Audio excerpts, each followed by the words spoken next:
اللہ اللہ۔ بسم اللہ الرحمن الرحیم۔ زبیر خان قطر سے پوچھتے ہیں کہ کیا کھڑے ہو کر پیشاب کرنا جائز ہے؟ اگر جائز ہے تو کن صورتوں میں جائز ہے؟ جناب زبیر خان، اس بارے میں ہمیں بہت ساری احادیث ملتی ہیں جن میں کھڑے ہو کر پیشاب کرنے سے منع کیا گیا ہے، لیکن سند کے لحاظ سے ضعیف روایتیں ہیں۔ جو بالکل بے غبار روایتیں وہ دو ہیں۔ ایک تو بخاری کی حدیث ہے کہ حضرت حذیفہ بن یمان رضی اللہ عنہ سے روایت ہے کہ نبی صلی اللہ علیہ وسلم اتا سباطۃ قوم فبال وتوضأ فبال قائما وتوضأ کما قال، کہ آپ صلی اللہ علیہ وسلم کہیں تشریف لے گئے اور کچرے کا ڈھیر وغیرہ تھا تو وہاں آپ صلی اللہ علیہ وسلم نے کھڑے ہو کر پیشاب کیا۔ اس حدیث کی روشنی میں بعض علماء کی رائے یہ ہے کہ کھڑے ہو کر پیشاب کرنا بالکل جائز ہے، اس میں کوئی گناہ نہیں ہے۔ لیکن دوسری طرف حضرت عائشہ رضی اللہ تعالی عنہا کی حدیث ہے، وہ بھی صحیح حدیث ہے۔ اس میں آتا ہے کہ آپ حضرت عائشہ فرماتی ہیں کہ من حدثکم، جو تمہیں یہ بتائے کہ نبی صلی اللہ علیہ وسلم نے کھڑے ہو کر پیشاب کیا ہے، فلا تصدقوہ، اس کی تصدیق مت کرو، یعنی اس کو جھوٹا قرار دو۔ تو یہ دوسری حدیث ہے جس میں امی عائشہ فرماتی ہیں کہ آپ صلی اللہ علیہ وسلم کبھی کھڑے ہو کر پیشاب نہیں کرتے تھے، بلکہ اگر کوئی کہے کہ آپ نے کھڑے ہو کر پیشاب کیا تو اس کا انکار کر دو۔ تو حضرت حذیفہ والی حدیث سے پتہ چلتا ہے کہ بہرحال نبی نے یہ کام کیا ہے۔ امی عائشہ تو چونکہ روز جو نبی صلی اللہ علیہ وسلم کا معمول دیکھ رہی ہیں اس کے حساب سے بتا رہی ہیں کہ نبی یہ کام نہیں کرتے تھے۔ تو اس سے ہمیں پتہ چلتا ہے کہ آپ صلی اللہ علیہ وسلم کا جو عام معمول تھا وہ بیٹھ کے پیشاب کرنے کا تھا، اور اس میں آپ صلی اللہ علیہ وسلم اتنی زیادہ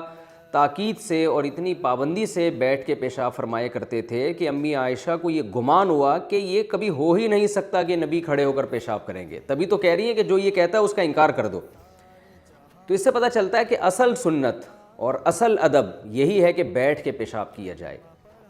ایک واقعہ ملتا ہے کہ کھڑے ہو کر پیشاب کیا،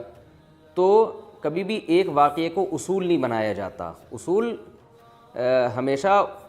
یعنی اصول اور ضابطہ وہاں سے اخذ کیا جاتا ہے جو عام معمول ہو۔ تو ایک دفعہ آپ نے کھڑے ہو کر جو پیشاب کیا تو علماء اس کی وجوہات بیان کرتے ہیں۔ بعض علماء کہتے ہیں ہو سکتا ہے وہاں پر بیٹھنے کی جگہ نہ ہو، بعض نے کہا کہ ہو سکتا ہے آپ صلی اللہ علیہ وسلم کی کمر مبارک میں یا گھٹنے میں تکلیف ہو، کوئی عذر ہو، بعض نے یہ کہا کہ ایک بیماری ہے گھٹنوں کی یا کمر کی جس میں کھڑے ہو کر پیشاب کرنے سے فائدہ ہوتا ہے، تو عین ممکن ہے آپ صلی اللہ علیہ وسلم بطور علاج کے کر رہے ہوں، اور یہ بھی ممکن ہے کہ آپ صلی اللہ علیہ وسلم اس لیے کھڑے ہو کر کر رہے ہوں تاکہ لوگ کھڑے ہو کر پیشاب کو بالکل حرام نہ سمجھیں، کیونکہ بعض دفعہ بیٹھنے کی جگہ نہیں ہوتی تو کھڑے ہو کر ہی پیشاب کرنا پڑتا ہے۔ تو جو جمہور علماء ہیں ان کا موقف اس بارے میں یہ ہے کہ بیٹھ کے پیشاب کرنا سنت ہے، ادب ہے، اور کھڑے ہو کر پیشاب کرنا خلاف سنت ہے، مکروہ ہے، ناپسندیدہ ہے، کیونکہ آپ صلی اللہ علیہ وسلم کا یہ معمول نہیں تھا۔ اور اگر کھڑے ہو کر پیشاب کرنے میں چھینٹے پڑنے کا اندیشہ ہو تو پھر تو یہ بالکل ناجائز ہے، حرام ہے، کیونکہ آپ صلی اللہ علیہ وسلم نے فرمایا استنزہوا من البول فإن عامۃ عذاب القبر منہ، پیشاب سے کی چھینٹوں سے بچو، یعنی پیشاب سے بچو، اس لیے کہ اکثر عذاب قبر پیشاب کی وجہ سے ہوتا ہے۔ تو خلاصہ کلام یہ ہے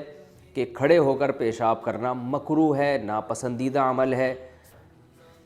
اصل سنت یہی ہے کہ بیٹھ کے پیشاب کیا جائے۔ البتہ کھڑے ہو کر پیشاب کرنے کو حرام یا گناہ کبیرہ نہیں کہا جائے گا، ناپسندیدہ مکروہ کہا جائے گا، اور اگر کوئی ضرورت ہو تو پھر بالکل جائز ہے۔ جیسے بعض دفعہ واش روم میں بیٹھنے کی جگہ ہی نہیں ہوتی، جب آپ کسی دوسرے کنٹری جاتے ہیں تو وہاں جگہ ہی نہیں ہوتی، بعض دفعہ انسان جلدی میں ہوتا ہے، واش روم کا دروازہ بند ہے تو اب اتنی دیر انتظار کرنا مشکل ہے، تو پھر چلو وہیں کھڑے ہو کر پیشاب کر لیں انسان۔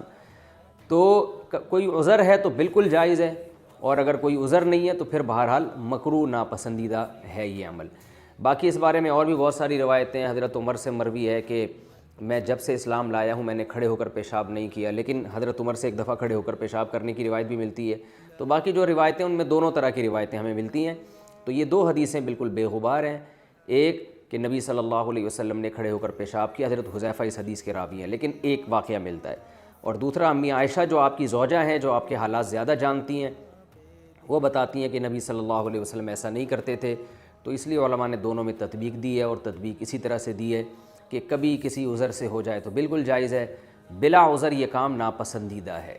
مکروہ ہے۔ اچھا ہاں، علامہ یوسف بنوری رحمۃ اللہ علیہ جو بنوری ٹاؤن کے بانی تھے، انہوں نے ایک اور بات یہاں لکھی ہے کہ کھڑے ہو کر پیشاب کرنا جو ہے اس زمانے میں غیر مسلموں کا شعار بھی بن چکا ہے، وہ بیٹھ کے نہیں کرتے پیشاب۔ تو فرمایا کہ جو چیز غیر مسلموں کا شعار بن جائے نا، اس سے اجتناب اور زیادہ ضروری ہے۔ تو مسلمان قوم ہمیشہ سے اسلاف سے لے کے آج تک کھڑے ہو کر پیشاب کو معیوب ہی سمجھتے رہے ہیں، برا سمجھتے رہے ہیں، اور ویسے بھی ایک عجیب سی ایک اس میں حیوانگی سی معلوم ہوتی ہے۔ تو اس لیے انہوں نے فرمایا کہ یہ مسلم قوم کا شعار بھی ہے کہ بیٹھ کے پیشاب کرتے ہیں مسلمان۔ تو جو چیز شعار بن جائے نا، اس کی تاکید پھر اور زیادہ بن جاتی ہے۔ اس میں چونکہ اگر آپ کھڑے ہو کر پیشاب کریں گے تو غیر مسلموں کی اس میں مشابہت بھی ہوگی، تو اس لیے ادب، تمیز اور سنت اور طہارت، ان سب چیزوں کا تقاضا یہی ہے کہ بیٹھ کے پیشاب کیا جائے، کھڑے ہو کر پیشاب نہ کیا جائے۔ بچوں کو تنبیہ کرنی چاہیے اگر وہ واش روم میں کھڑے ہو کر پیشاب کرتے ہیں۔ آج کل یہ چیزیں بالکل ہمارے معاشرے سے ختم ہوتی جا رہی ہیں، بس ظاہری ادب و آداب رہ گئے ہیں، تھینک یو بات سے پہلے لگا دیتے ہیں۔ لیکن میں دیکھ رہا ہوں ایئرپورٹ پہ کبھی جانا ہو تو بچے واش روم میں کھڑے ہو کر ہی پیشاب کر رہے ہوتے ہیں، بڑی پڑھی لکھی فیملیز کے بچے ہوتے ہیں، تو ان کو ادب سکھانا چاہیے، اور خاص طور پر اس طرح پیشاب میں چھینٹیں بہت پڑ رہی ہوتی ہیں ان کی باڈی پہ، تو اس لیے افضل یہی ہے کہ آپ بیٹھ کر پیشاب کریں۔ لیکن بہرحال حرام نہیں ہے، کوئی کھڑے ہو کر پیشاب کر رہا ہو تو یہ نہیں کہا کہ اس پہ حرام ہونے کا یا گناہ کبیرہ کا کوئی فتویٰ لگایا جائے گا، ایسا اللہ اللہ